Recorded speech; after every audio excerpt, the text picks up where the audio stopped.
Good morning, everybody. We have a lineup of fantastic residents giving their research talks in a rapid fire format. Dr. Levitt will do the honors of introducing them. But before that, I just wanted to take a minute and introduce to everybody our visiting resident, Dr. Rawad Abbas from Mayo. As you all know, every year around this time of the year, we have the privilege of hosting a visiting resident from Mayo, Arizona. Dr. Abbas is a PGY3. He completed his medical school in Medical University of Beirut from 2016 to 2020. He then came to US and did a fellowship, research fellowship with Dr. Jabour until 2023 when he joined the residency program at Mayo. Right now, his interests are in vascular, endovascular, and I think he said that he also has a recent budding interest in pediatrics. This is his first time in Seattle, and he told me that he was the national champion in ping pong in Lebanon. So if any of you are interested in ping pong, take advantage of his stay here. And he's also a classically trained pianist. Welcome, Rawad, and we're very excited to have you. On that note, I will pass the baton to Dr. Levitt. Thank you. Welcome, Dr. Abbas. We're going to keep it quick to give our presenters a maximum amount of time. And I hope that people will pay close attention as there's a lot of interesting research going on, and we want to guide our residents and really push them to think critically about their projects. You're going to see a variety of research presentations here from residents who are very advanced in their research and have had a lot of dedicated time to those who are really starting their research journey. So please give a lot of attention and a lot of thought to these very diverse set of presentations. So first will be Dr. Malia McAvoy, who will be presenting her project Beyond Hemodynamics, Functional Endovascular Devices and Precision Drug Delivery as the next frontier in cerebrovascular neurosurgery. So Malia, go ahead and take it away. Thank you.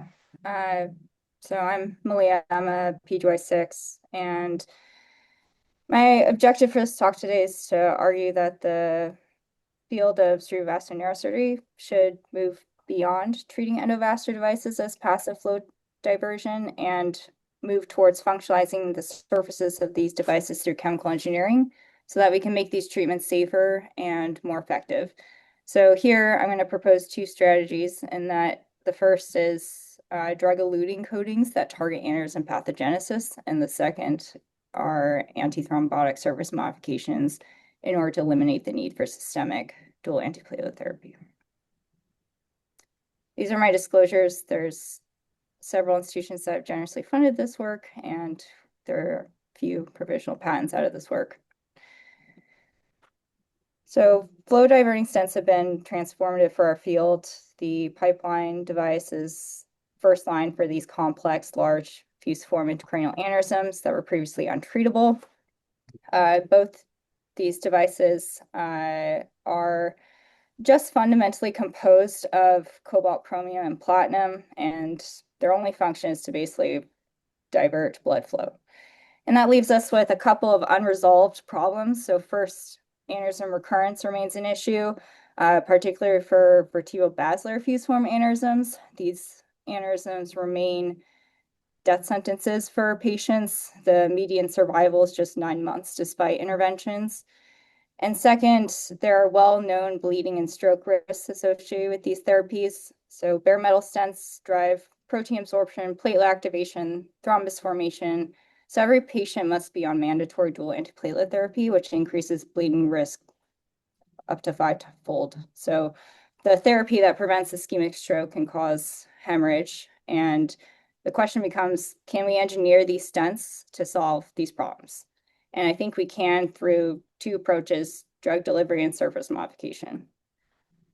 So these concepts come from my own background in chemistry. I trained under Dr. Bob Linger at MIT when I was a med student, and he's the father of controlled release systems. So the principle is simple. For any drug, oral dosing gives you these peaks and valleys in blood levels of the drug, and you can overshoot and reach toxicity levels, and you can undershoot under the therapeutic range. So the controlled release paradigm solves this by embedding the drug into a polymer matrix on the implantable device, and this releases the drug directly to the tissue of interest over a sustained period of time. So for us, the tissue of interest is the aneurysm wall, and the delivery device is flow diverting stent, and this targets the direct molecular pathogenesis of aneurysm formation. So there's been recent groundbreaking work under Dr. Ferreira, who has identified somatic mutations in the pathogenesis of aneurysms, in particular fusiform aneurysms. And these are mutations in a gene called platelet-derived growth factor beta. And these mutations can activate receptors that upregulate ERK and NF-kappa B signaling and basically drives the formation of these aneurysms. So the key preclinical finding is that sunitinib, which is a kinase inhibitor, can target this pathway, and it can result in normal cellular function in 80% of patient-derived cell lines harboring these mutations. But the one problem is, how do we get the drug to the aneurysm? That involves systemic delivery. Sunitinib can have side effects, diarrhea, fatigue, hand-foot-mouth syndrome. This is a drug that's used in chemotherapy. So one of our solutions is to embed this drug on the surface of flow diverters. So here are the results of this project. We were able to fabricate the drug onto the surface of the stent by embedding it into a polymer coating. And then we tested the release kinetics of this drug in a flow loop that is a 3D printed patient-specific aneurysm model at physiologic flow rates and temperatures. And you can see that the release profile is clinically relevant. So it consists of an initial burst period in the first hour of a release of sunitinib from the stent, and then it slowly has a linear release pattern over a period of up to 8 weeks in this case. So this very much mirrors the kinetics of coronary artery drug-eluting stents.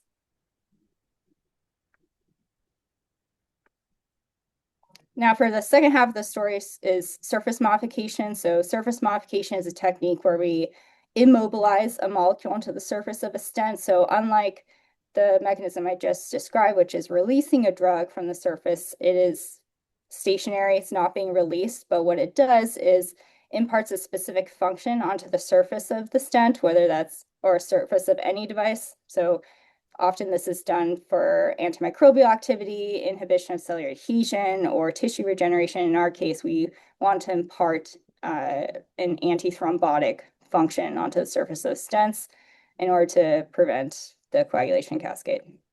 So we evaluated a library of different techniques in order to find what is the best coating surface modification that would prevent fibrinogen absorption on the surface of stents. So first, we tested various mechanisms. There's this PPC3F6 coating is a fluorinated surface coating. And then there's several what we call Zwitter ionic copolymer coated stents, which are this silane CB and the CB copolymer. They're basically two different coatings that incorporate both a positive and negative charge on the surface of the stent, and it creates a hydration layer, a layer of water along the surface of the stent, which prevents cellular adhesion and the thrombotic cascade. So basically, we were able to find, when we compare these coatings to the clinically used shield-coated flow-diverting stent, that our coating, which is one of the Zwitter ionic coatings, the silane CB, actually performs much better. So there's a 10-fold reduction in fibrinogen absorption in the coating that we have developed compared to uncoated flow diverters, and even compared to the shield commercially used coated flow diverters.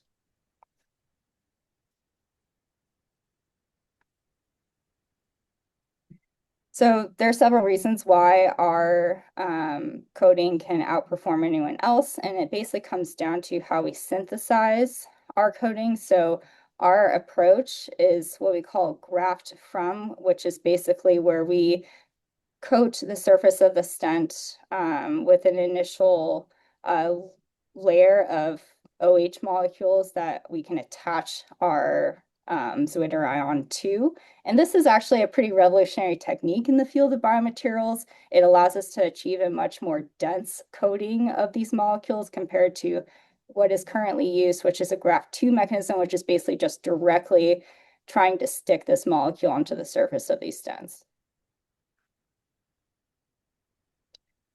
So to summarize, first, our sunitinib drug-eluting stent establishes pharmacokinetics that have been previously described in the coronary artery stent literature, and we have sustained release over a long period of time. And second, our functionalized surfaces can eliminate thrombogenicity. We are basically using these techniques that have been described by Bob Langer and trying to move our field forward.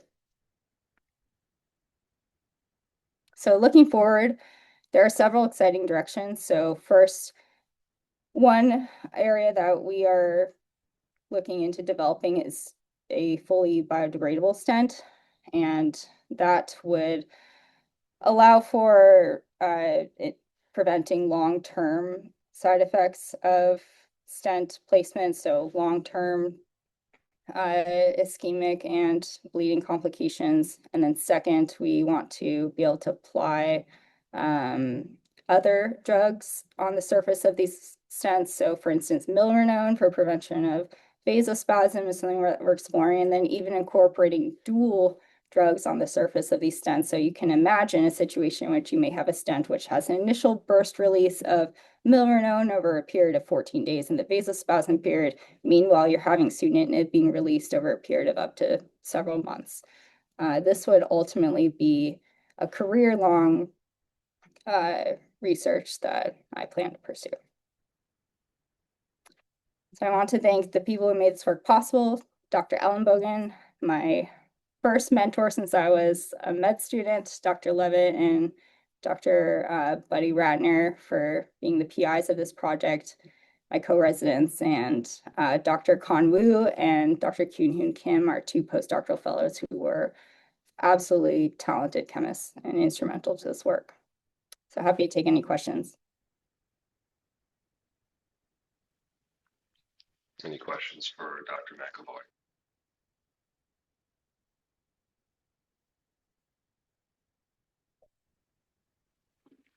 Well, I'll step in and ask one. So, having been very familiar with your work, Yeah, I have a question. oh, go ahead. Yeah, go ahead. Can you guys hear me? I have a question. Yeah. Okay. Have you done any studies at all in animal models on this to see about the functionality of it? If not, that would be one of the next steps would be to study in both cell models, and then also later would be a rabbit elastase model, which is a well-known model for pipeline stents and for intracranial aneurysms. Okay, it's great research you're doing, just so you know.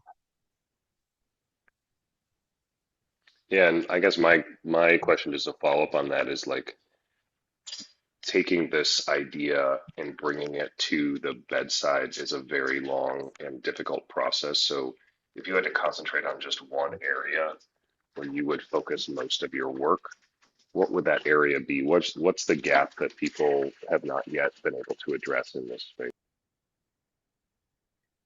I think the one area that I would focus on in my career, I think that it doesn't really matter which drug we're using in this case. I think that, a lot of the criticism, which is very, a good criticism of this work is, does sunitinib really work? Will it actually work for patients?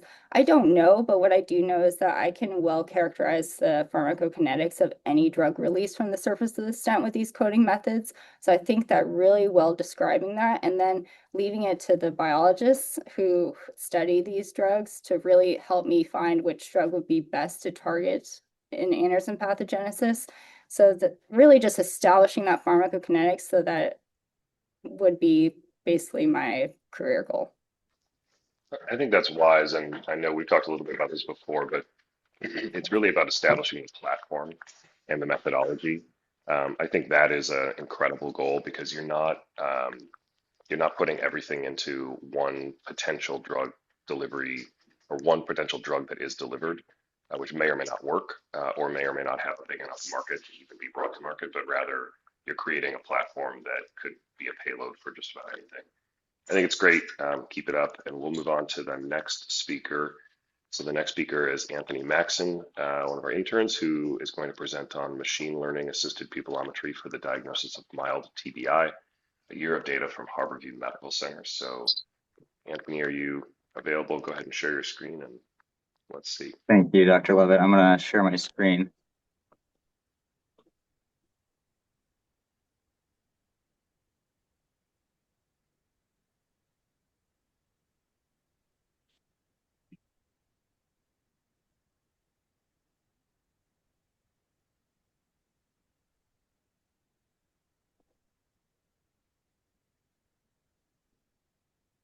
Yeah. Sorry, technical difficulties. Megan, are you able to share at all by chance? Yeah, I can share. Just give me 1 second here. Thank you so much. I apologize. I having some technical difficulties this morning. All right. This here. Just one moment.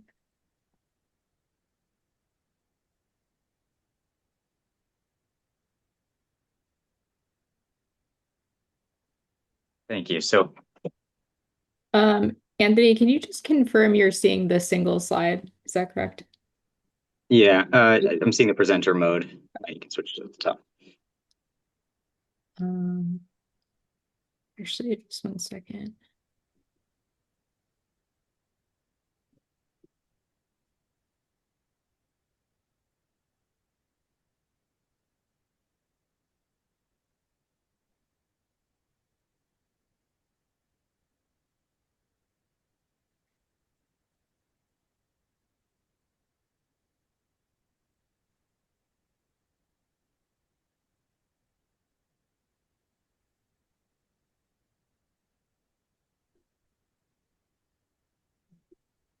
Sorry, now I've done something to hide this. Please accept my apologies as well.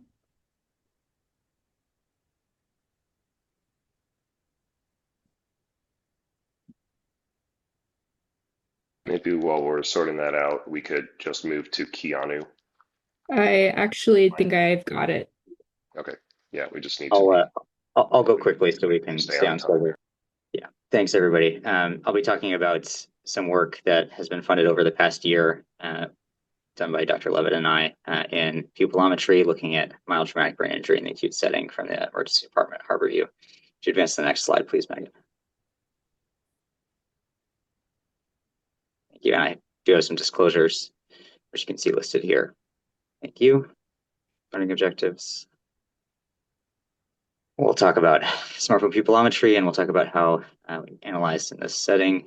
We all know the uses of the PLR, just for anybody who needs a reminder. Obviously, in most cases used for more severe traumatic brain injury, but my research focuses on innovating the PLR for new diagnostic uses in other less severe conditions, such as concussion and mild traumatic brain injury.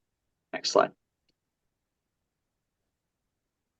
So there's a couple current techniques. We all know about the pen light. I think most of us, if not all of us, also know about the infrared quantitative pupillometers that were developed back in the early 2000s and are now almost ubiquitous in the emergency department and ICU settings across hospitals such as ours and around the country and around the world. These are expensive and have some training required to start using them, which led to the development through our lab of smartphone quantitative pupillometry, which aims to both reproduce and expand upon the ability of the pupillary light reflex as a biomarker for a variety of conditions. Next slide.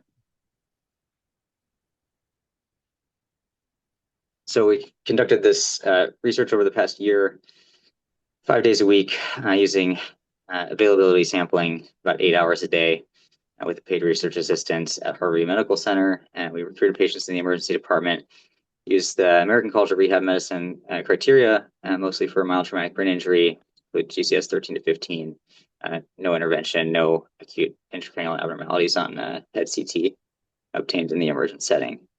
And then applied machine learning without oversampling or any hyperparameter tuning, fine tuning of the models to evaluate the pupillary light reflex as a biomarker for distinguishing these patients from neurologically healthy controls taken from among the staff members of Harborview Medical Center.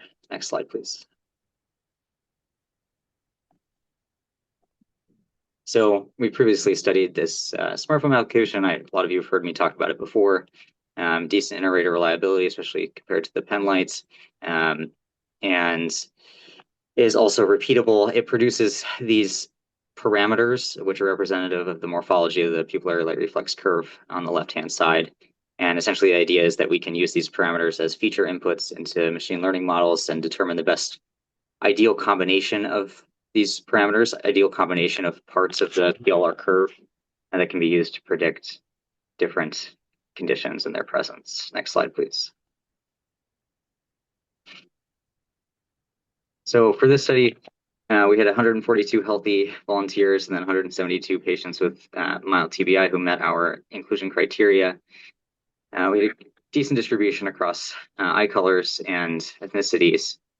A couple points that could be improved is that we have a younger, healthy cohort than our cohort with mild TBI, different gender distributions, and our mild TBI patients had an average time since injury of 16 hours. So we only included patients that were injured within 24 hours of presentation to the emergency department, but ideally we'd like this to be a little bit closer to 1 to 2 hours from injury, I think would be an ideal study. So things to improve upon for the future.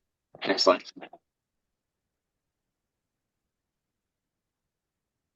So we ran a couple different models, random forest, k-nearest neighbors, logistic regression, and a support vector machine, kind of a standard set.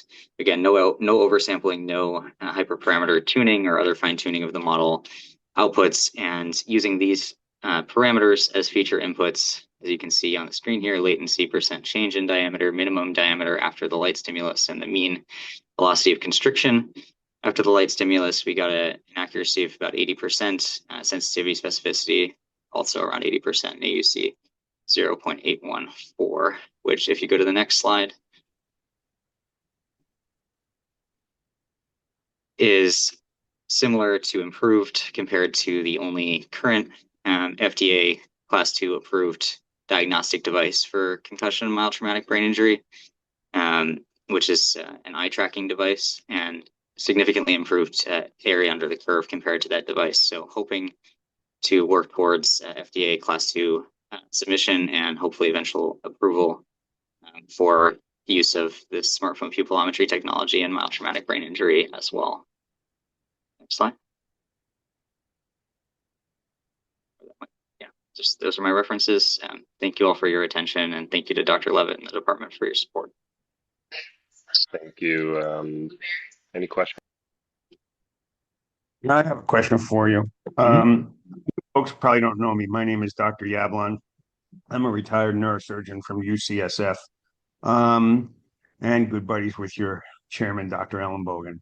At this point in my career, I do a lot of medical legal expert witness testimony, and the question always comes up whether someone has a mild TBI or not. And I know there's plenty of research going on for blood work on this. And specifically with the pupillometry, I would ask you to focus. And one of the problems is that they group mild TBI as 13 to 15. And in my experience, that is a wide range. And someone who's a 15 is clearly different than someone who's a 13 and 14. And so I would ask you in future research and study protocols to separate out the 15s to see if they're any different than the 13s and 14s, because that's where the controversy always comes in people who claim they've had a mild TBI and may not, in fact, have a mild TBI, and see if there's any difference in that data.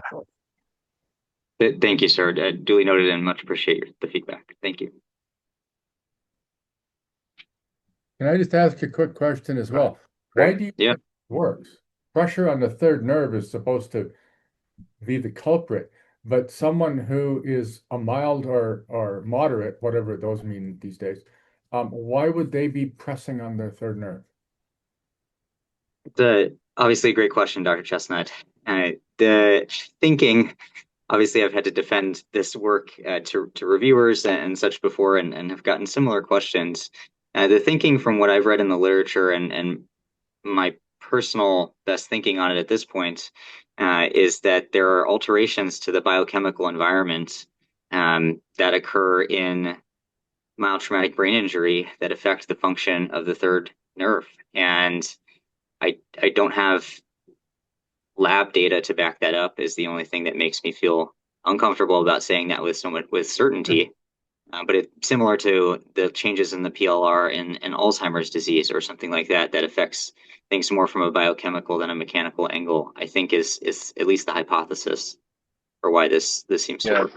I think the concept here is that the pupillary reflex involves a network of different functions within the brain tissue, not just the third nerve. And so if you impinge on the efficiency of the network anywhere along its space, you can have differences, but it's not really clear. What is clear is that you do see subtle PLR changes, including in things like dementia and other conditions that don't seem to have any direct physical pressure on the third nerve, and they're pretty reproducible. So it's not clear, but we know that it may be a global biomarker for general brain health, which is very squishy and not particularly rigorous, but it does seem to track with the observations. So we don't know.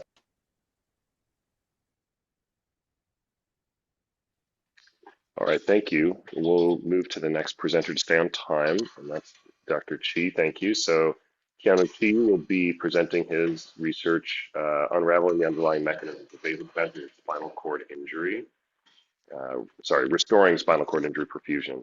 Restoring spinal cord perfusion after injury, from systematic pathology to microvascular targets. I'm reading his title, which is different from his submitted title. Sorry about that. Take it away, doctor. That's okay. Yeah, go ahead. Take it away. Alrighty. So hi, everyone. My name is Keanu. I'm one of the PGY2s here in the department. And yeah, I'm going to be presenting some work that is I've just started and ongoing with Dr. Hofstetter. So traumatic spinal cord injury is one of the most devastating conditions that we treat as neurosurgeons, frequently resulting in often permanent neurologic disability and loss of functional independence.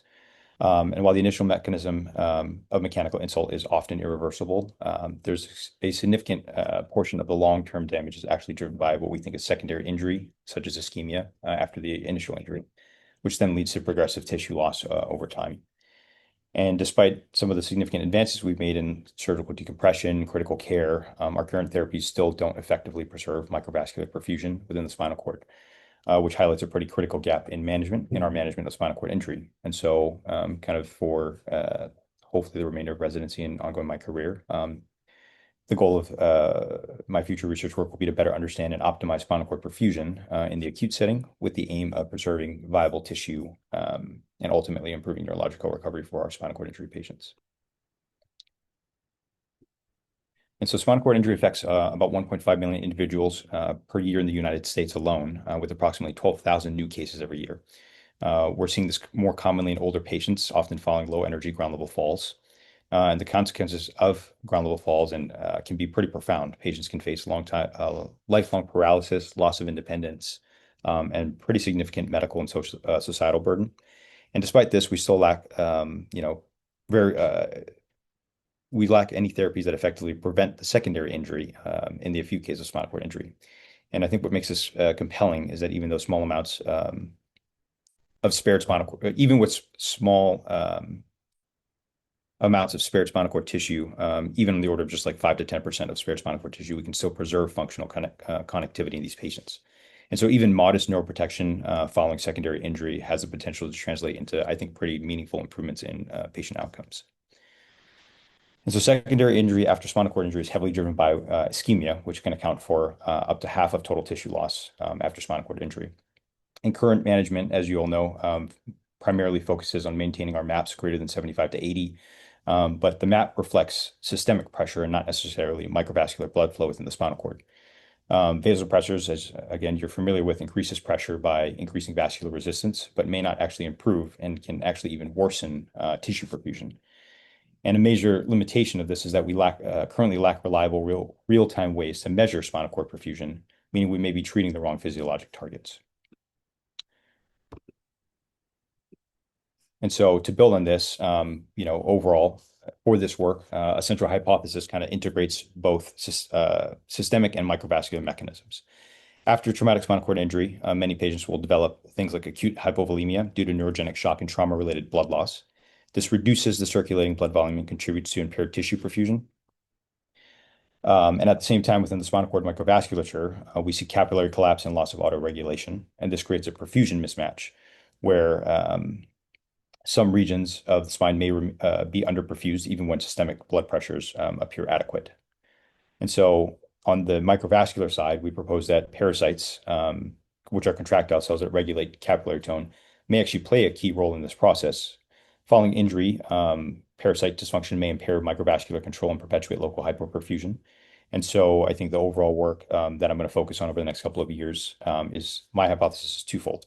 First is that early plasma volume expansion can restore spinal cord perfusion at the systemic level. And second, that microvascular regulation, particularly parasite function, is a critical determinant of spinal cord tissue survival. For the study, we developed a translational framework spanning both rodent models and human patients, and I'll present one case a little later. And at the core of all of this, as I'm sure you're all familiar with Dr. Hofstadter's work, is contrast-enhanced ultrasound, which allows us to quantify spinal cord perfusion in real time by using intensity curves. And from these curves, we get several key perfusion metrics, the most important of which is the area under the curve. On this curve, the x-axis often represents time and the y-axis represents contrast intensity. And when you get the area under the curve, this is essentially a surrogate for local blood volume.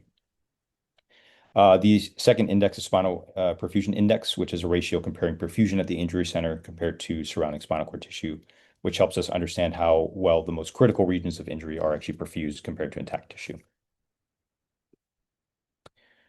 And so for these, we use standardized models. We use rodent models with thoracic cord injury at T8. We use contrast-enhanced ultrasound to perform serial imaging from the acute phase through 72 hours to capture the evolution of perfusion. We use norepinephrine for MAPCO augmentation, and I won't be presenting on that, just the albumin and volume control. And then we quantify perfusion using the area under the curve to track changes in blood flow volume, as well as the spinal cord perfusion index to assess how well the injury center is being perfused relative to surrounding tissue.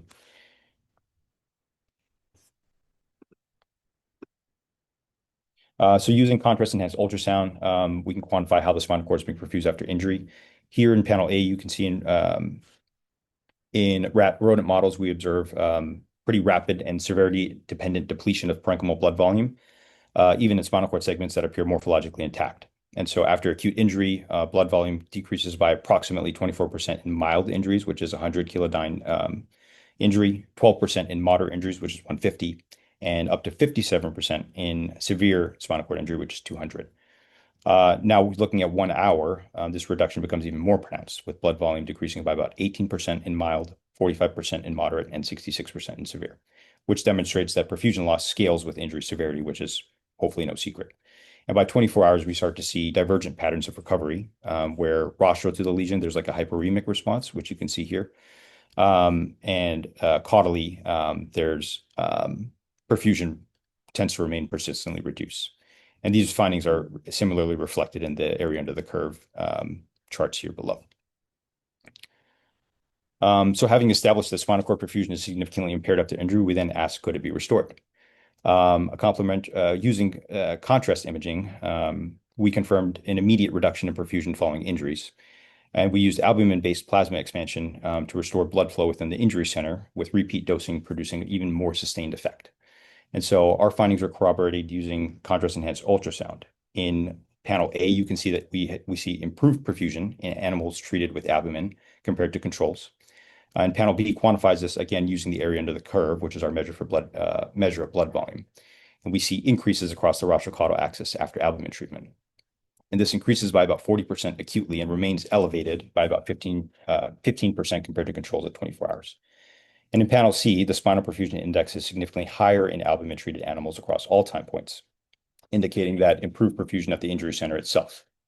And together, I think these findings corroborate that plasma volume expansion directly improves microvascular perfusion rather than simply increasing just like the systemic pressures through norepinephrine or increasing MAP goals.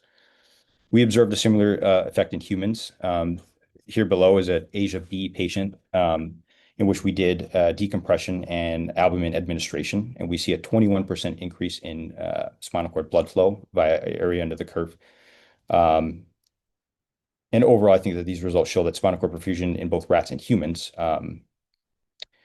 is not only impaired after injury, but is also modifiable through volume resuscitation. And so taken together, I think these results show that the spinal cord perfusion after injury is very dynamic. It's very dependent on injury severity and impaired even in tissue that appears structurally intact. We demonstrate with this that perfusion is not primarily pressure driven, but can be rather volume dependent, and that plasma volume expansion can restore microvascular blood flow. I think the big question is if we can restore perfusion systemically, why does microvascular flow remain heterogeneous, and what is regulating perfusion at this level? And so I think my next question will be, how microvascular flow is regulated at the cellular level, and we'll be looking at parasite dysfunction and capillary collapse in future studies to address this. Thank you. Any questions for Dr. Chee and the Hofstadter lab? This is really fascinating to consider that the physiological processes we see that drive secondary injury and things like TBI and subarachnoid hemorrhage. It makes sense that they would be affecting the spinal cord, but it's very difficult to characterize. And I think this is a nice step towards characterizing that. Any question? Yeah, if I, Keanu, do you have any ideas about the time window of that treatment? Is there a time frame that albumin treatment or was it effective in restoring perfusion? And then the second question I had was, is there any thought of reperfusion injury? Kind of like if you aim for just reperfusing the tissue that has been injured, could you potentially do harm as opposed to preserving function? Or yeah, I think the first question. So oftentimes, like what I imagine is we will give the albumin intraoperatively. So as soon as you decompress the spinal cord, and that is the time at which you would ask anesthesia to reperfuse or to provide volume expansion via albumin. And with the second question, in terms of reperfusion injury, that's a good question. I'm actually not sure. The way that I imagine reperfusion injury sometimes is like when areas of the spinal cord are chronically compressed, and then you reintroduce blood flow afterwards. Oftentimes, I believe that like reperfusion injuries mediated by like free radical damage. And so I'm not sure if in the acute setting, where if you decompress someone with acute spinal cord injury, if you necessarily see the same type of like reperfusion type injury as you would in someone that's chronically compressed. I'm not sure. Hey. Yeah, so actually, a great presentation, and thanks for like really sort of putting all this effort into that. You did an amazing job, so thank you. To your question, Ali's question is actually a super relevant question. And we're actually seeing that in our patient population now, that patient with pre-existing spinal stenosis, and more central cord pattern actually have hyperperfusion of the injury center. It's more like a contusion with a hemorrhage, rather than sort of like a hypoperfusion that we see with high velocity and high energy impact. So I think, Ali, to your question, I think my hypothesis here is that within the next couple of years, we will have totally different treatment patterns for high velocity traumas versus central cord bruises or contusions that actually are hyperemic. And I think we actually, to your point, do harm with patients that have central cords injuries as they have increased perfusion. So they're hyperemic in the center. So us increasing the blood pressure is most likely more, to your point, more sort of harmful than helpful. So I think half of the patients that we treat right now, including the silver tsunami, we actually do exactly the wrong thing at the current point.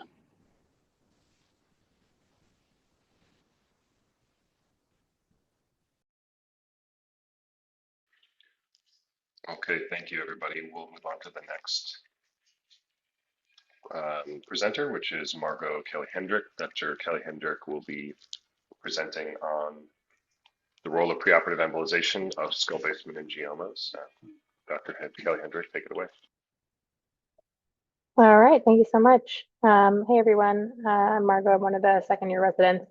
Today I'm presenting on a project that's pretty early on in the project, hoping to get some feedback before we start data collection. So I'm going to talk about preoperative embolization for skull-based meningiomas, and my mentors for this project are Dr. Chen, Dr. Emerson, Dr. Ruzbeck, and Dr. Lazaro. I have nothing to disclose, and here are my objectives. So as we all know, meningiomas are one of the most common pathologies we treat in neurosurgery. They're about a third of brain tumors that we treat, primary brain tumors. And they're the most common benign tumor that we treat in the CNS as well. Most of them are benign, although you can have malignant ones as well. And one of the things that we often deal with is recurrence of these. So recurrence varies by grade. Grade 1 have about a 10% recurrence rate, grade 2 have about a 30% recurrence rate, and grade 3 have a 50% recurrence rate. And this obviously varies also by extent of resection and use of other treatments like radiation therapy. So very relevant to our practice. In terms of our current practices, pretty much all skull-based meningiomas in our system should undergo a diagnostic angiogram with the possible embolization if there's appropriate targets prior to surgery. And oftentimes this happens the day prior to surgery. So patients get admitted, they'll undergo the angiogram and embolization if relevant, and then usually we'll have surgery the next day.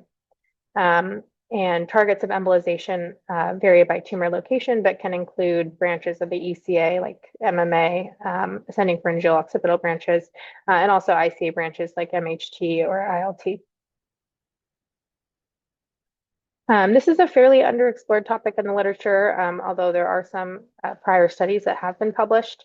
This is a meta-analysis that was published in 2019 in World Neurosurgery, looking at this question of the role of preoperative embolization versus going directly to surgery for cranial meningiomas. You can see in just kind of the summary table of the studies that they looked at. Most of the studies are limited to retrospective studies with number of patients, in the tens to hundreds, 100 ranges. There was one prior RCT actually on this topic, which I'll talk about in just a minute.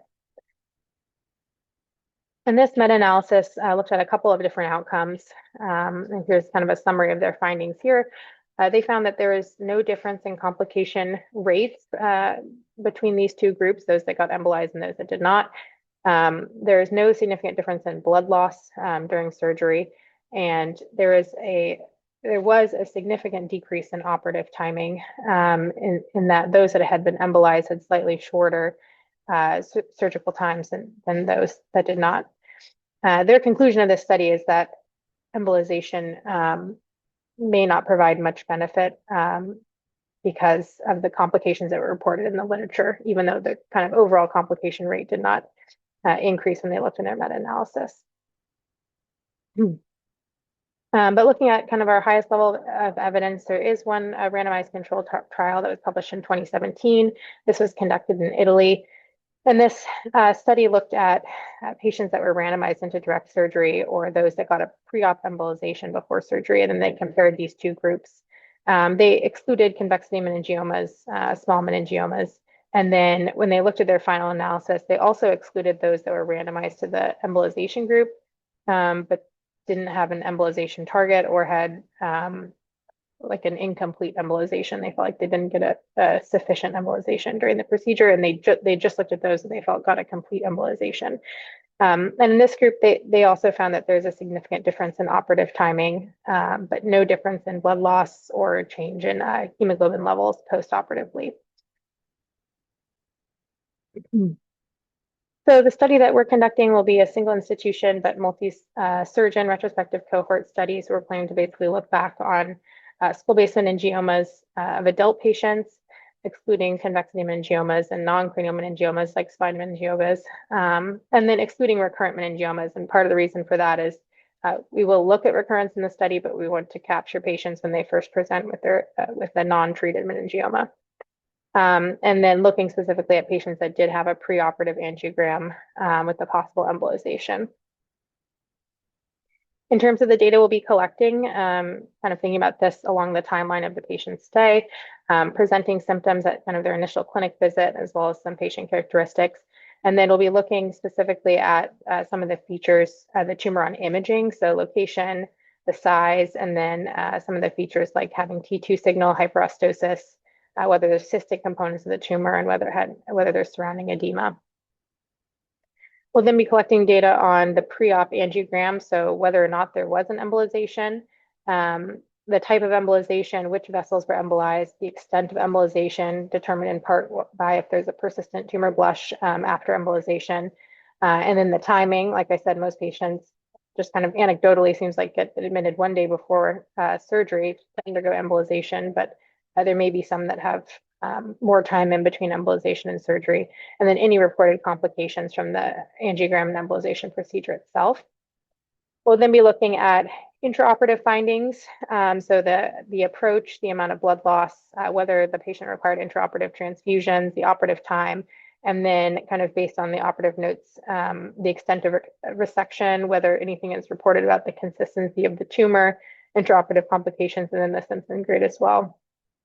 And then afterward, we'll collect some data on kind of how long they were in the hospital in the ICU, whether they needed a post-operative transfusion, if there was new neurodeficits post-op, and where they were discharged from the hospital, as well as based on kind of that initial post-op MRI that most patients get while inpatient, the extent of resection, whether there's any post-op hemorrhage or stroke.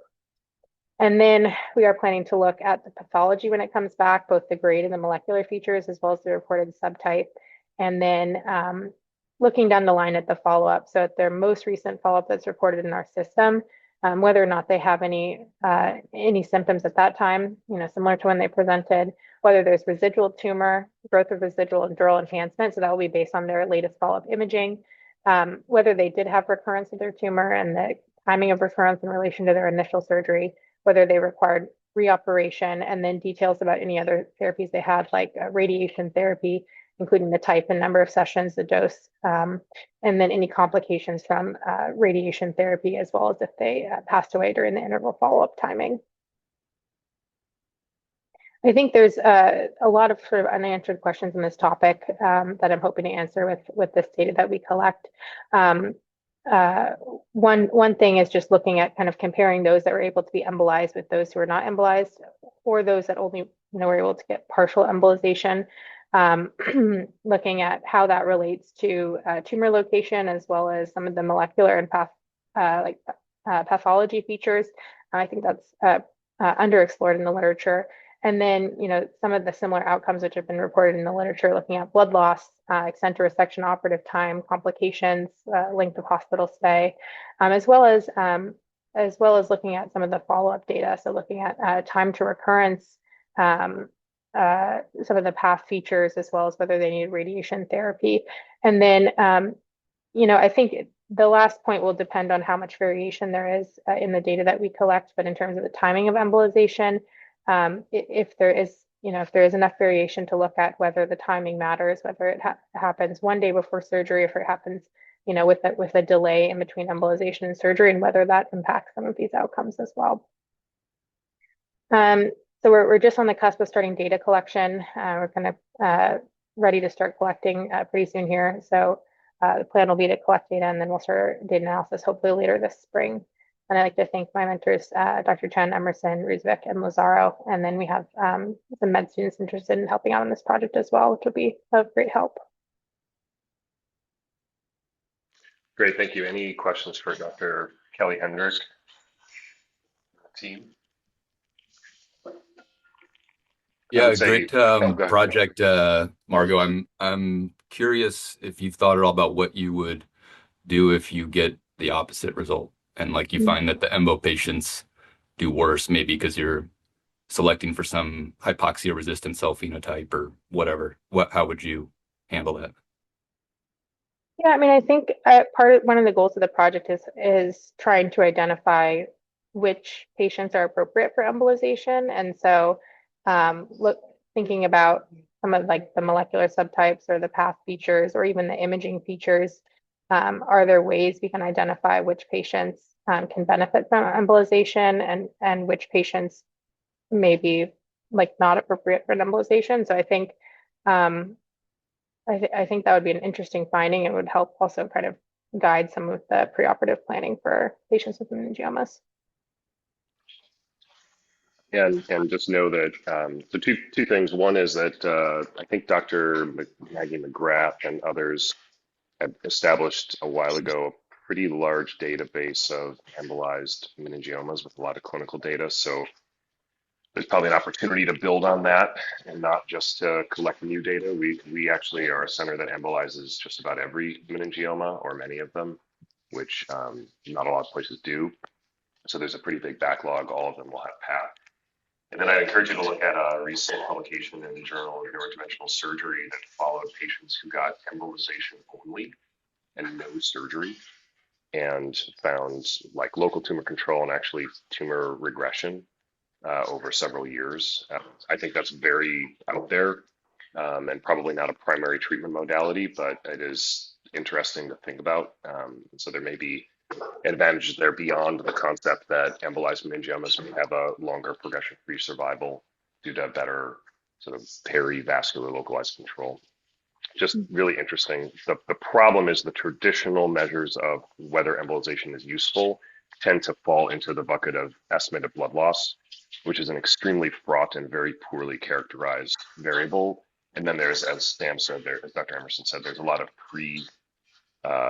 of selection bias in terms of what gets embolized and how much and where, that maybe tumors that would do worse are the ones that get embolized. So if you look at embolization as an effect on whether patients do worse, you might see something that doesn't make a lot of physiological sense. So it's tough, but we can disentangle it. That's why it's a 7-year program. All right. I was going to add one more comment, Mike. Maybe would be interesting to include some cost effectiveness. You're adding a procedure, maybe extra ICU days, material costs, whatnot. Thank you so much. I'll look into all these things. The other thing I was going to say, it would be important, I think, to have as much uniformity in the embolization process as possible, because if you're using all different materials, different embolizers, and you don't really have a handle on how much blood flow you've actually diminished to the tumor, that would make it more difficult to look at the data properly. All good comments. Thank you. We'll move on to Dr. Dominic Nistal. Dom, if you would get ready. And Dom is going to be talking about thalamic neuromodulation for pediatric drug-resistant epilepsy. Dom, are you able to? Yep, sharing my screen now. Sorry, just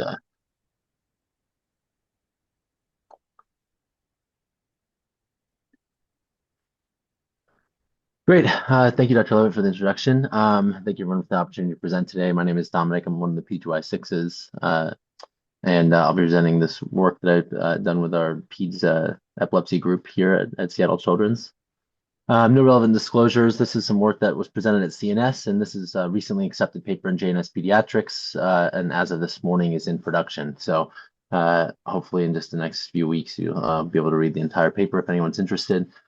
For background information, 20 to 40% of the children with epilepsy develop drug-resistant epilepsy over time, and resection is often not feasible with patients that have multifocal or generalized epilepsy, especially in pathologies like Lennox-Gastaut and other complex genetic disorders. Neuromodulation with DBS and RNS has been emerging for many years, and pediatric data has remained limited despite some really excellent clinical trials in the adult population.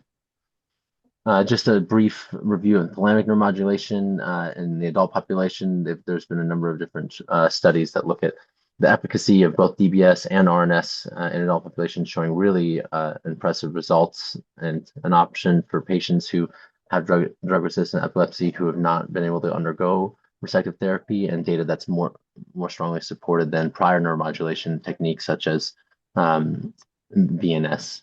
Just in the pediatric population alone, these are recent studies that have come out from both Mount Sinai, who really focuses on RNS, and then at CHOP in Philadelphia, who've looked at both RNS and DBS, showing that there's greater than 50% seizure reduction in about 73% of patients at 1 year with relatively safe etiology. And these are publications in the past 5 years that have demonstrated really a great option in the pediatric population. So our goal was to look at our series and look both at safety and efficacy. And what's unique about our population is that we do thalamic neuromodulation with both the RNS and DBS device in almost equal distribution compared to a lot of institutions which are either RNS favored or DBS favored or are using RNS, but not necessarily for thalamic neuromodulation, but for other foci. And then hopefully assess the role of neuromodulation in the long term for these patients as we do more and more of these. We started as a retrospective review over the past 5 to 6 years. We had looked at 26 patients at the time of the publication of the paper, and we've since added 10 or 12 more patients to our series and are continuing to collect data on those patients. We had 12 DBS patients and 14 RNS patients in a variety of targets, mostly CM, and that's where a lot of the literature in the pediatric population is focused, but also with some development of ANT and pulvinar for options for the pediatric population as well. And we looked at seizure frequency and safety outcomes. The median age at presentation was 14 years, with many of them being seizure onset very early in life. And then we had a distribution of a number of different etiologies with the dominance of LGS. And then we had patients who had prior VNS. A lot of patients had undergone prior neuromodulation without significant improvement. And then a number of patients, and this is becoming the norm, and we're happy to discuss this further if people are interested, is getting prior thalamic stereo EEG to better select targets and understand, is there a better way to understand device selection and target selection and contact location for these patients. This is something that I know that Dr. Coe and Dr. Brandon are doing in the adult population, and now Dr. Goldstein, Dr. Recker, and our entire epilepsy group are doing in the pediatric population. It's almost a standard of care for these patients that undergo stage 2 monitoring, get thalamic neuromodulation as well. Some of the outcomes from our study, the length of stay is short. Patients get the device and go home usually almost the next day. There was no hemorrhage, lead malposition, CSF leak, or neurologic deficits.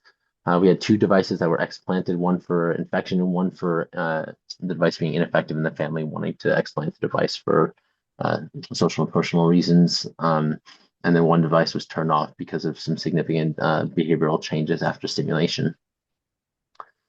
Looking at our seizure outcomes, the median seizure reduction, and this is about 2 years length of data, so the outcomes were over 1 year of time for all of the patients, at a median seizure reduction of 60% with a responder rate, meaning greater than 50% reduction in seizures, was about 65%.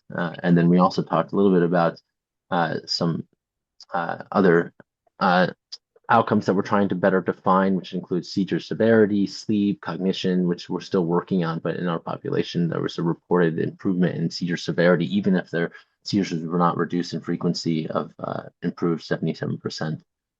And then there's one patient who's actually been seizure-free since device implantation as well. We looked then at DBS versus RNS, not really comparing the groups as there's not enough statistical power and the study's not designed for that, just kind of looking at the difference between the groups out of interest. The DBS group had a slightly increased or higher responder rate compared to the RNS group, and happy to discuss more offline if people are interested in understanding why that's the case in our population. Just some theories that we've discussed, and then a trend towards better outcomes in these patients. But again, this is not powered for that and not designed for that comparison either. And this is something that's been seen by other groups, especially the Toronto group who recently presented their work at PEDS section, also is seeing the improvement, the DBS compared to RNS. This is a figure showing seizure frequency, and so each column is a patient, and then the 50% line across shows the seizure, the responder rate, and we can see based upon the device and the target, each patient's responder rate and seizure frequency. And this is a shift analysis we performed looking at preoperative versus postoperative seizure frequency using bins of different seizure frequencies, with red being very frequent seizures, which you can see a lot of our population had very high seizure frequency. And then seeing a shift towards a significant reduction in patients who are having very frequent seizures or much less, and patients are even having rare seizures after device implantation. So a shift towards significant clinical improvement. Some limitations to the study is it's a single institution retrospective review with small sample size, but with about a 2-year follow-up. That's improving. We're starting to collaborate with other groups as well, which is really exciting, who are also performing thalamic neuromodulation. So I think there's the really strength in this research is going to be looking at multiple thalamic neuromodulation targets with really thoughtful target selection and contact targeting based upon a lot of the new data that we're developing from stereo EEG. And of course, as is with all epilepsy studies, a limitation to seizure frequency is a lot of the seizure frequency is by caregiver report, and that can be challenging. But with these devices, it's becoming able to more specifically record these seizures and get a better understanding of actual improvement. So that's getting better as well. We're like I said, for future directions, we're looking forward to collaborating with a number of different institutions to improve this work, and then better understanding the stereo EEG data to improve targeting is something that we're really looking forward to. I want to thank everyone in our pediatric epilepsy group and everyone that helped this project, and to Dr. Ellenbogen and Dr. Rompe and Dr. Levitt for the opportunity to present this work today. Thank you, Dom. Any questions for Dr. Nistal? Yes, Dom, great talk. Can you give us 30 seconds for those of us who are ignorant? RNS and DBS, what's the mechanism do they think that is in play here? Yeah, certainly. Yeah, no, and I think it's really network alteration in epilepsy, and I think that the presumed mechanism for RNS and DBS is slightly different, but what's been really interesting in the adult studies is looking at the bitemporal epilepsy patients, and I'm sure Dr. Ban and Dr. Koh can speak a little bit more about that. But the the Santi trial with ANT, thalamic neuromodulation, had really impressive results, and I think a lot of that is because of Pipette circuit and seeing that network modulation through the thalamus can really impact the circuitry in which these seizures are initiated, and performing stimulation with DBS and an open circuit alteration both at the time of ictus, but also pre-ictal and interictal, is really powerful and can adjust the kind of pacing of the quote unquote circuit and thalamus, which can be really effective. And so I think it's really circuitry modulation from when the seizure initiates and where it comes from, even though it can be multifactorial or generalized, manipulating those circuits can be really impactful in improving the epilepsy outcomes. Thank you. Any brief follow-up questions for Dr. Nistal? Thank you for that explanation. Dom, I was wondering if you could just, congrats on a great paper and contribution. I was wondering if you could comment on the selection of patients for DBS versus RNS. In the adult population, I think we have a bias towards going with DBS in probably patients who just can't manage the logistics of RNS, since it's more of a requirement for data transfer and upload. And if you think that that is relevant or a part of the selection in the pediatric population. No, absolutely. And a lot of our patients come from Montana and et cetera, from Seattle Children's as well, similar challenges that we face. It's the selection process has kind of not necessarily been random, but the pediatric epilepsy group has been very open to kind of discussing DBS versus RNS, and seeing that the DBS results have been stronger has really kind of been something that the group is interested in. But it seems like the preoperative epilepsy discussion has been really kind of towards, if it's initially when the patients came in, and maybe Dr. Goldstein can comment on this too. Initially, when we started doing thalamic neuromodulation, there was a strong preference towards DBS and CM targeting. And I think that as we've developed new epilepsy faculty at the Children's Hospital, there's been a move towards RNS, but we're still seeing patients that go DBS or RNS. And some of that is based upon social situations and the ability for patients not to be able to follow up with RNS as much. And some of that is seeing that as we see these patients 2 years out, 3 years out, we're seeing significant improvement in their seizure frequency in a delayed fashion with RNS. And so some preference towards patients in that population moving towards RNS. So I think we don't have a great understanding of the best way to select for each of these patients, but we're moving in that direction. But it's been kind of a shift over time, where we were initially doing mostly DBS, then we were doing a really nice mix. And now I think we're being more thoughtful of how do we better select devices. And some of that is becoming with the stereo EEG, interpreting the targets, and then understanding the long-term data from the RNS devices. Great. Yeah, Just thanks, Dom. yeah, just really quick because we don't want to run out of time. So go ahead. And it is largely based on logistics, like who can tolerate the programming, and then we're trying to be more thoughtful as we get more data. But the initial series was really just based on patient logistics, not clinical characteristics. Great. Thank you for that discussion. And further questions directed to Dom.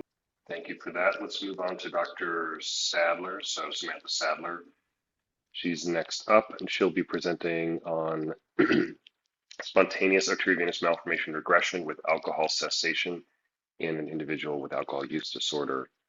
A very interesting concept. So take it away, Dr. Sadler.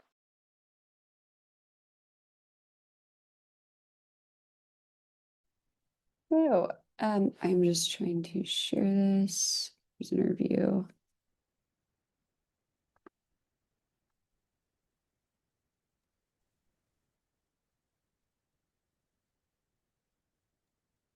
Sam, just confirming everything looks great. Perfect. Wait, Great. Can you see just my screen, or do you see the presenter view? Just make sure. Now we're seeing your notes as well. Well, where notes would be. Perfect. To use this back again. Great. Okay. So today I'll be talking about a case of Dr. Chen's, who someone who had alcohol use disorder, has alcohol use disorder, had a diagnosed AVM with negative imaging beforehand that resolved. And we will talk about briefly some of the highlights from a systematic review that this case then inspired. So briefly, it's a 37-year-old male. He has a history of alcohol use disorder complicated by alcoholic cirrhosis. This was confirmed on or diagnosed on ultrasound. He developed an acute right-sided weakness and gaze preference, presented to an outside hospital where this was his presenting scan. Large left frontal IPH. CTA was concerning for possible vascular abnormality, anomaly in the area, but it was difficult to say due to the just the sheer volume of hemorrhage. Right here, we see this hyperdensity concerning for either active extrav or perhaps even intranidal aneurysm. He unfortunately continued to decompensate in the ED. He was transferred to Harborview for emergent left-sided hemicraniectomy with post-op DSA. On the DSA, we actually found 5 different AVMs. I'll highlight 4 of them today. Sorry, I'll highlight 3 of them today. First one is this left frontal AVM that we see this, in which we see this intranidal aneurysm thought to be the source of the rupture. This is what we were expecting to find, but we also found a couple of others, including this right frontal and right temporal lesion, which I will go back and talk more about. But briefly, important components of the postoperative clinical course after resection of the left frontal AVM is that there was a negative postoperative DSA in terms of no more residual left frontal AVM. The other 4 AVMs were still visualized. He, after discharge, underwent genetic workup, all of which was negative. And since his presenting event, he has practiced strict alcohol abstinence. Got a repeat DSA 1 year later, which showed interval resolution of this right frontal and right temporal AVM. There's also no recurrence of the left frontal. But here you can see this is the right frontal that, these are slightly different phases, but you do not see this early draining vein. And then here in the right temporal, you also do not see the early draining vein. This is prior, and these 2 are after here on the right. Gamma knife was initially planned for treatment of the other AVMs seen if they were to persist on repeat imaging, but because of this resolution, this was deferred. So this sparked kind of a question as to how we see what is confirmed to be a de novo AVM with spontaneous regression after alcohol cessation. I should have mentioned before, he did actually have prior CTA imaging that showed no concern for arteriovenous malformation prior to his presentation. So we performed a systematic review looking for papers that discuss de novo AVMs in relation to hepatic pathology as well. Published since 2006, so recent cases. We were able to identify 6 articles in total. This is a brief summary of all the 6 articles, and of course we won't go into all the detail with a very small font, but I just wanted to highlight two cases today. First was this case by Dr. Kumar that he discusses a complete resolution of a right frontal AVM in a patient with alcoholic cirrhosis, but importantly, the patient underwent a significant intervention in between the time of his diagnosis and the time where we see the resolution, and that's a liver transplant. In a non-cirrhotic patient, we see another case reporting complete spontaneous resolution, but again, non-cirrhotic and just patent ductus venosus ligation. The most commonly proposed mechanisms for why cirrhosis and AVMs are ultimately connected is the angiogenesis, systemic arteriovenous shunting, and coagulopathies. In alcoholic cirrhosis, of course, these same theories apply, but why alcoholic cirrhosis patients might be a little different is up for question. So we typically see higher risk of decompensation episodes. More commonly, we'll see patients with alcoholic cirrhosis have episodes of spontaneous bacterial peritonitis, ascites, and alcohol abstinence tends to improve these outcomes. There's some evidence to suggest that it actually slows liver fibrosis progression in patients when they stop drinking alcohol, which makes sense logically, but these stopping drinking alcohol is an intervention that's more easily done. What is this? It's something that is a luxury that some other pathologies related to liver cirrhosis do not have. So the degree of intervention for stopping drinking alcohol is something that is very controllable. And last thing I want to mention about this, we still don't know exactly why, though, alcohol tends to have this reversible effect. One theory, though, is that alcohol actually itself interacts with some other pathway entirely. So something outside of the VEGF pathway, outside of causing hypoxia, outside of systemic shunting, which has not yet been explored. From a clinical standpoint, this case is the only case that we could find online that shows an example of alcohol cessation without liver transplant in a cirrhotic patient being associated with a confirmed resolution of a de novo AVM. Excuse me.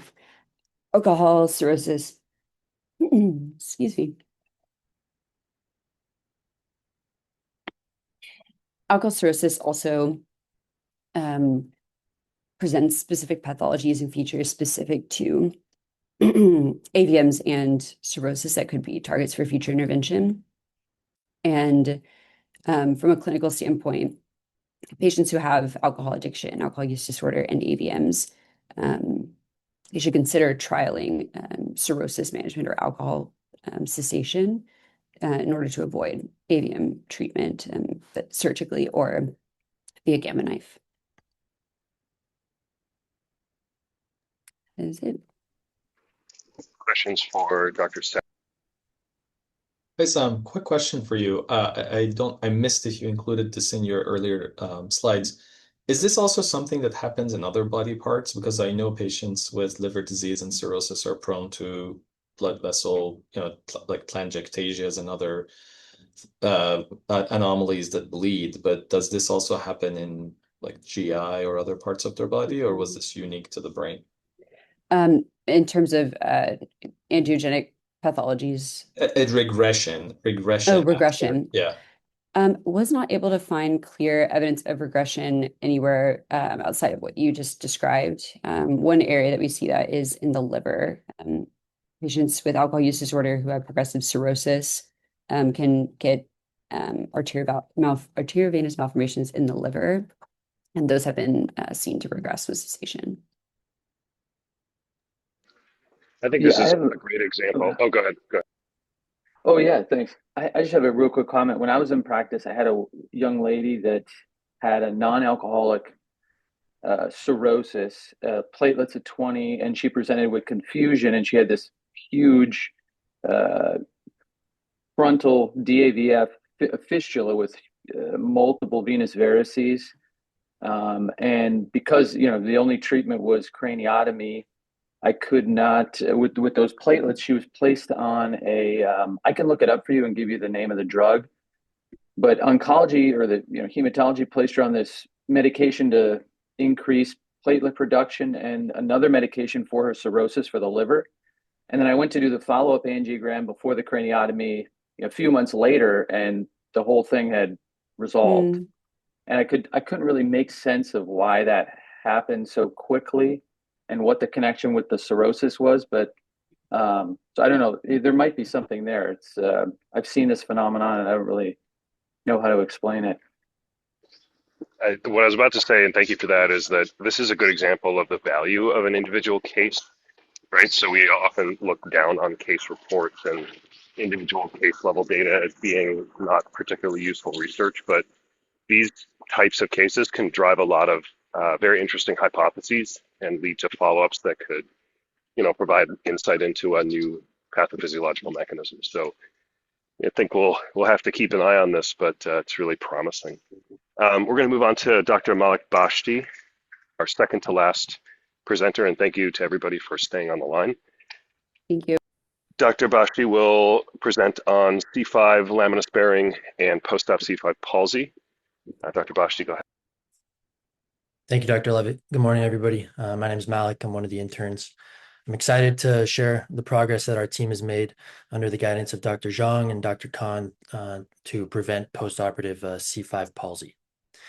C5 palsy remains one of the most frustrating complications after a posterior cervical decompression and fusion surgery. And despite multiple proposed mechanisms and preventative strategies, we still don't really have a consistently reliable way to reduce its incidence. Today, I'll briefly review how we think about the mechanism and then focus on our data, which evaluates a segment-specific modification, which is sparing of the C5 lamina. C5 palsy, which we define as a new postoperative deltoid weakness, often with biceps involvement, is reported to have an incidence of about 5 to 15%.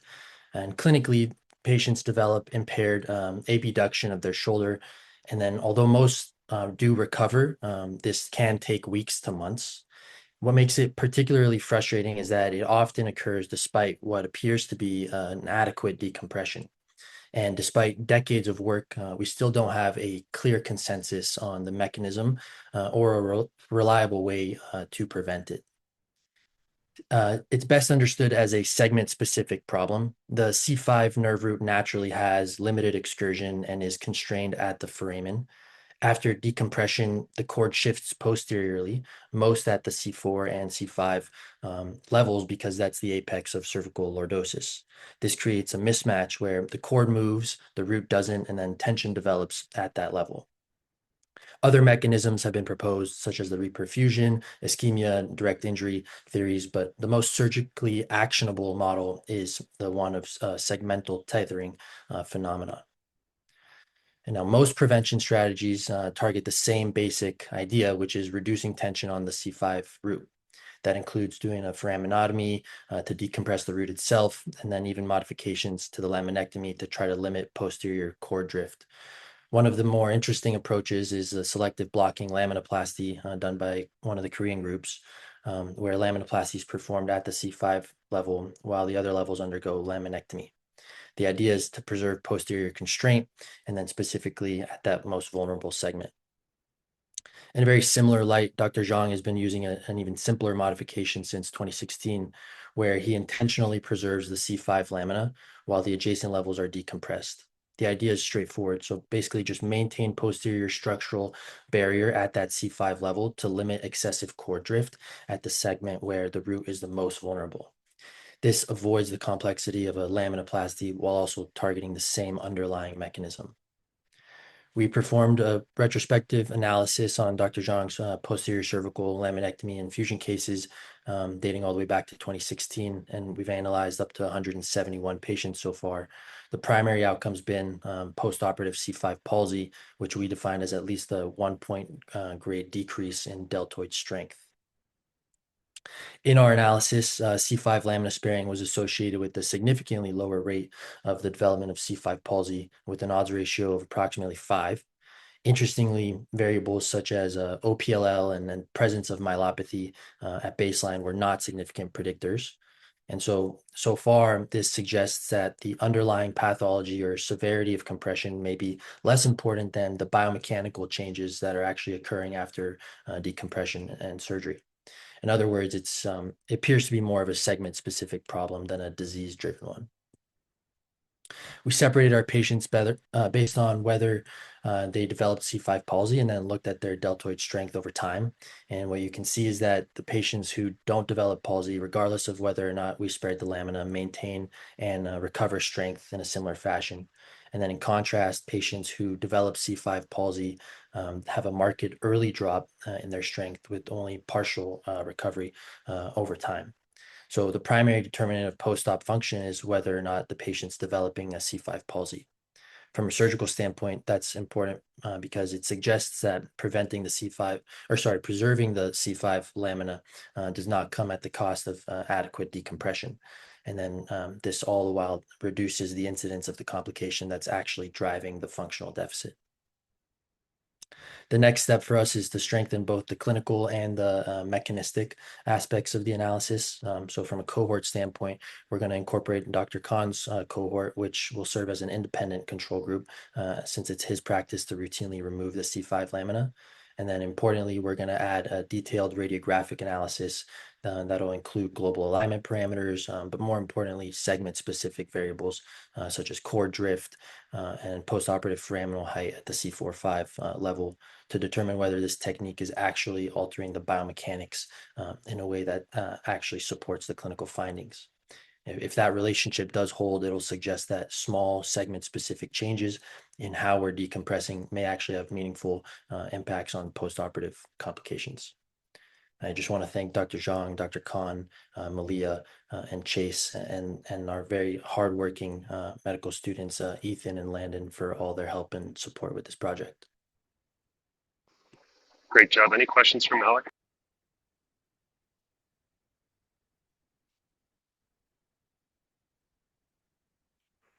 I like the concept of sort of a cluster randomization of the two different faculty doing similar operations with different techniques gives you a nice way of comparing populations without a true randomized trial, which is harder to do. Thank you, sir. One question I had quickly, so a really nice study here. What you think about, I would be worried a little bit on postoperative MRIs of the C5 ring kind of really sort of looking as if it cuts into the cord and being red as stenosis. And so what is your thought of doing like 3 levels or so in the middle of doing a laminoplasty where you have kind of like a more of a tempered approach with a wider posterior aspect? Did you guys think about that? No, sir, we haven't actually considered that yet, but that's a great point, and we definitely will incorporate it into the study. Thanks, everybody. Last, but definitely not least, is Dr. Scott Boop, who will be presenting on hemispherectomy in infants and an institutional experience of 21 patients. Dr. Boop, you're up. Thank you, Dr. Levitt. Let me share my slides. Everyone seeing this okay? Yeah. All right, great. Thank you, Dr. Levitt. I'll be presenting on a 21 patient series from Seattle Children's that we published this year with Dom and I. in work from Dr. Hauptman and Dr. Buckley prior to their departure. I have nothing to disclose. Here are my objectives. I'll describe the indications for pediatric infantile hemispherectomy, some of the unique concerns regarding this procedure in infants, and our outcomes in our series from Seattle Children's Hospital. So what is a hemispherectomy? It's a surgical procedure whereby the two hemispheres of the brain are surgically disconnected. The goal is to disconnect signals from a diseased half of the brain to a functional half of the brain and thereby reduce seizure burden. There are multiple sort of flavors of hemispherectomy that have been described. The original was an anatomic hemispherectomy where essentially a very large portion of the hemisphere of the brain on one side was removed. That technique has been refined over time to more minimally invasive techniques, including functional and minimally invasive endoscopic approaches. All of our patients underwent a functional hemispherectomy, and the data to support this has been great with seizure control rates greater than 70% in certain subsets. So who's a candidate for hemispherectomy? It's ideal for patients with unilateral neurologic deficits that correspond to hemispheric findings on imaging and electrographic studies. So some examples are polymicrogyria, hemimegalencephaly, Sturge-Weber, and other similar symptoms or acquired malformations, such as those related to perinatal stroke. What are the concerns in infants? This has actually been looked at in a prior study of Dr. Ogerman's from 2008. And multiple studies have actually showed that earlier intervention is associated with improved epilepsy outcomes. So the earlier we can intervene on these patients, the better they do. So why not do it in infancy if they're presenting with terrible seizure burden at that time? The sort of flip side of that argument is that infants have much lower circulating blood volume. This is a very invasive procedure with potentially high risk of blood loss during the procedure, which can lead to hematologic derangements, increasing bleeding risk further, and some series have reported postoperative deaths or a need for reoperation due to hemorrhage. So it's certainly not a benign thing to undertake, particularly in patients this small.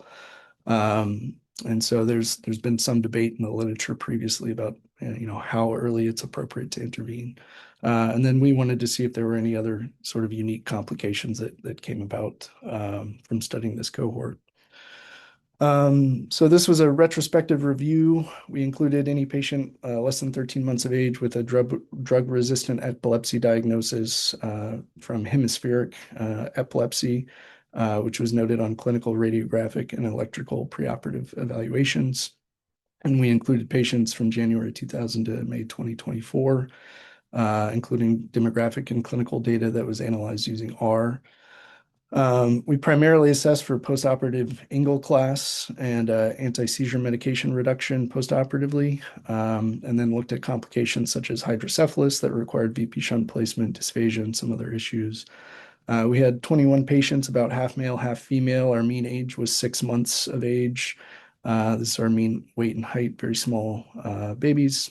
About half of our cohort presented with hemimegalencephaly, about a third with other diffuse unilateral focal cortical dysplasias, a couple patients with polymicrogyria, and a couple with multiple etiologies.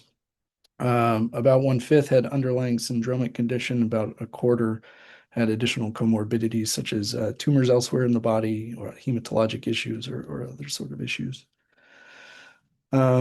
Here's the sort of meat of our results. About 3/4 of our patients just happened to undergo left-sided surgery, just for whatever reason in our cohort. All of them received an external ventricular drain at the time of surgery that was placed into the surgical cavity and was weaned and removed in all cases. The mean OR time was about 400 minutes. EBL was about 46 mg per kg, which is about the estimated circulating blood volume of each patient. And so all received intraoperative transfusions. TXA was used in 4 patients prophylactically. Mean length of stay was 5 days in the ICU, 12 days in the hospital total. We had 3 patients who postoperatively required a VP shunt after the EVD wean. Interestingly, 2 of those 3 developed hydrocephalus over a year out. We'll sort of discuss that briefly in a little bit. 1 patient required it in the same hospitalization, so fairly quickly after the EVD was removed. We had a couple patients with other complications, including hyponatremia, cerebral venous sinus thrombosis, bacterial meningitis, acute respiratory failure requiring return to the ICU. We found that patients with comorbidities had about twice the rate of complications as those who did not have comorbidities.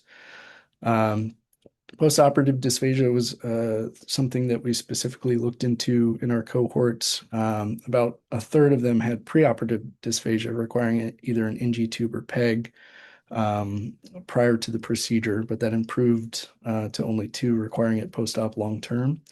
Immediately postoperatively, the majority of our patients had postoperative dysphagia, with 8 requiring percutaneous gastrostomy tube placement.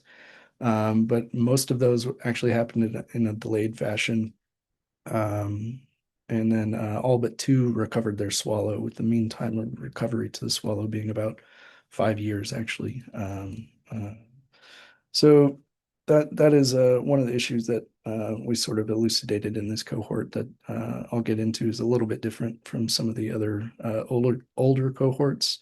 Regarding our anti-seizure outcomes, our Engel classes were very good, with all but 1 patient being class 1 or 2 at most recent follow-up, and only 1 patient sort of worsening post-operatively in terms of the seizure burden.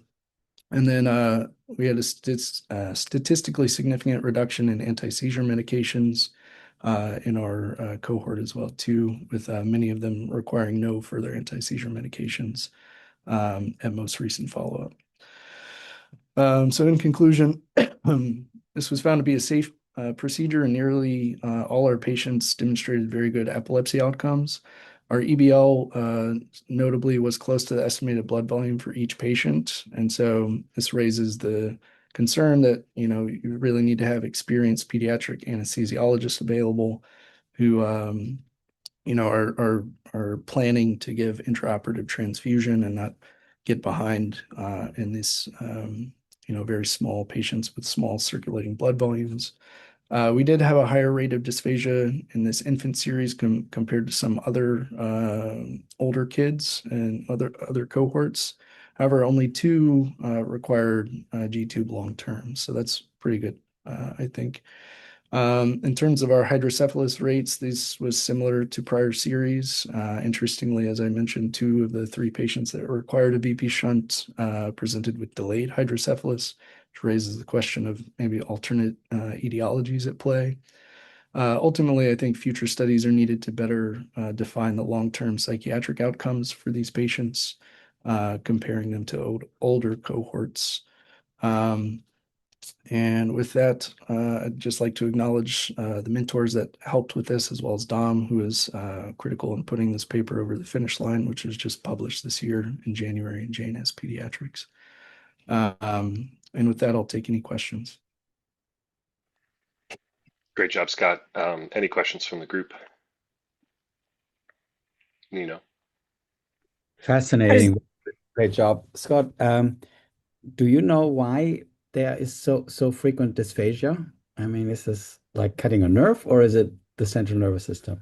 I think it's mainly CNS, and some, like, it's not a nerve, but there is motor system dysfunction unilaterally from this procedure that can take some time to recover. And Dr. Buckley's actually published some previous work on this as well. I don't know if any of the other pediatric. I would love to discuss this with you further, because we know a lot of mechanism leading to dysphagia. So I would love to discuss this with you. Perfect. Great job. Thanks. Thank you.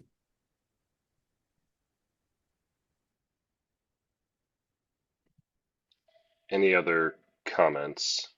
I can, unless one of the pediatric faculty has insight, I have one other thing to ask. All right. Hearing none. I would encourage you, Scott, and the other pediatric faculty to take a look at some of the recent work in endovascular um, functional hemispherectomy. So inducing stroke through repeated embolizations. And this, at least in patients with heavy megacephaly, including neonates, it seems to provide pretty decent seizure control without significant morbidity compared to a 7-hour surgery. So maybe another tool to explore in the future. It's still kind of investigational right now, but Sick Kids has done some of that, and they've published. There's been a couple series published with some patients, so something interesting to think about. I would say it's definitely intriguing. What is published is very encouraging. I've heard first and second hand reports of some pretty terrifying non-published outcomes. So sure. Still in early phases, at least. Yeah, I think that's obviously, what's published out there versus what's reality. There's always a disconnect in terms of publication bias. I think it is important to think about I think you're absolutely right, and this should be done in the auspices of a rigorous prospective evaluation. Just to note that the surgery to which you are comparing it is extraordinarily morbid and requires a lot of interventions and has a high complication rate in general. So the bar for improvement is obviously set based on the relative comparison to what's out there. And not to say that this is the right thing to do or we should be adopting it, but just to think about there's always going to be ways that we can think about improving, and this may, in select patients, may be a different or alternative approach. I want to thank everybody. Mike, just one little thing here. Sorry, can I interrupt you? I just have a little bit of announcement. We have a cutting-edge ultrasound technology machine today at the R&T building in the basement. I wanted to send out an email earlier, but I was on call and I was so swamped that I have not checked my emails the last week. I was just in our the whole time. So in the basement, the whole day today, we're going to have a cutting-edge ultrasound technology standing up from Visuosonics. And anybody who's interested in vasospasm or carotids or like any other devices with blood flow, anybody's interested in blood flow, more than welcome. Shoot me a text or just stop by. It's going to be a trial there. And we're just looking at the machine. And the nice thing about this machine is like that it gives you the outcomes immediately. So like the output is immediate and you can work with it rather than what we have had to do to reconstruct it for weeks. So it's a really neat technology. So anybody welcome, either shoot me a text or stop by. Thank you. Sorry for that. Thank you. And I just want to thank all of the residents for their hard work in this. This represents an incredible amount of work. And then want to thank the faculty for being engaged, for asking great questions, for pushing our residents to think about and better understand the research. The purpose of this is not for them to speak into a silent echo chamber, but for us to challenge them to be better and to improve their science even more, because these early ideas are what form the research careers that shape our field. So for those of you who are very active participants, I want to say thank you. And note that there will be 2 more sessions of this. There will be a second symposium in a few weeks on the 15th, where we'll go over many additional residents. And then there will be a more focused 1-hour session for our current research residents, our R5s, who will have more to speak of in their ongoing lab work. And that will dedicate the hour to that on the 29th. So mark your calendars for another session in 2 weeks on the 15th with the remainder of the residents presenting then, and then on the 29th. So I hope to see everybody there. Michael, thanks. This was inspiring and hopeful. And I want to add one, not only, this is the future, and they are very inspiring, our residents, but I also want to thank the mentors. So this didn't happen in a vacuum. It happened because we have great mentors. And so for all of you out there that pick up the phone or sit down with a resident, thank you on behalf of the department. Great job, team. Great job. That was really inspiring. Thank you.